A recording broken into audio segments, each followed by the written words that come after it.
million. $1 million to $7 million is the range of cost for one single death penalty case. Just one. Let's put this in perspective. The Death Penalty Information Center states that since 2000 there has been more than 673 people executed by the death penalty. That is a raging cost of $4,711 million. We, the affirmative, believe that the barbaric ways of the death penalty need to come to an end. Justice is the reason the negative believes we should keep on killing people, but that is unacceptable. Resolve that the capital punishment should be abolished in the United States. We, the affirmative, propose a plan that will not only drive down the mind-boggling cost of the death penalty, but also protect our nation as a whole.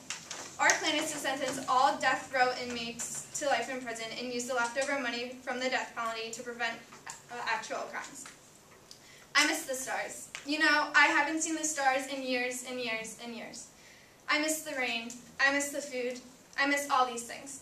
But what it comes down to the most, and this is the thing that will scar me the most, and I'll carry with me as a scar the longest, the thing I miss the most is being treated like a human being. Damian Eaklos has been on death row for murder since 1993, and during his CNN interview, he stated his loss of being a human being.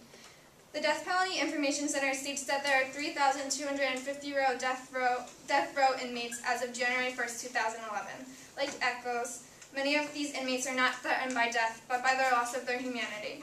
In some cases, those on death row can spend up to a year to life not knowing when they're going to die. And in most cases, inmates spend 20 years to life. So isn't that basically putting inmates on death row in prison for life?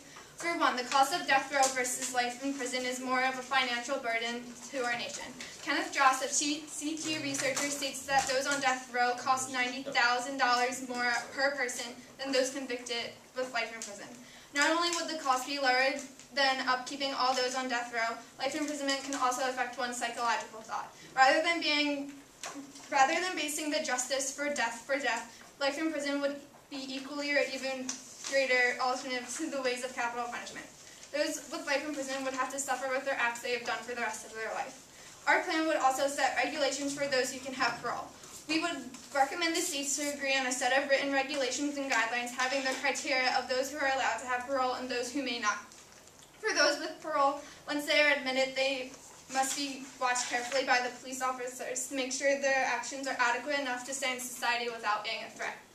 Police Captain Terry Evans of the Prince George's County, Maryland, has said that their community policing program is the one thing I've seen in 23 years of law enforcement that have had an impact.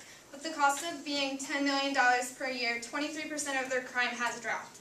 With a similar policing program, our plan is to hire more police officers to better protect our major cities and those with high crime rates. With a better patrol of neighborhoods and cities, people of our nation can finally feel safe knowing that they are being well protected and those who have done terrible crimes are sentenced with imprisonment for life. Due to the extreme cost of capital punishment, less money has been invested in many things such as schools and public safety. The Michigan State University states that New Jersey had to dismiss 500 police officers to pay for death penalty costs. Yet politicians are still praising the death penalty as a great way to fight crime. Not only has this happened in New Jersey, but in many other states that still uphold the ways of capital punishment. Our plan will use the millions of dollars that were driven only towards the upkeep of capital punishment to enhance security and put more police officers on the street.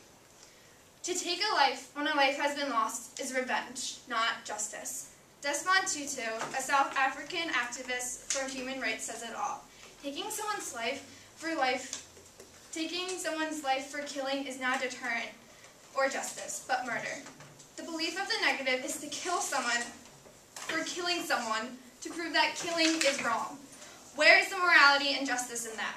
Those who are upkeeping the death penalty are not only killing, but also promoting killing. How can killing someone be a deterrent when the crime is still active? Yes, the death penalty is a deterrent to the single person that dies, but not to society overall. That is why we, the affirmative, believe that life imprisonment is a better and more effective alternative than to promote killing, and our policing policy will actually stop crimes. The vicious circle of the death row needs to be put to an end, and our plan does just that. Don't murder the convicted, murder the death penalty. Vote affirmative.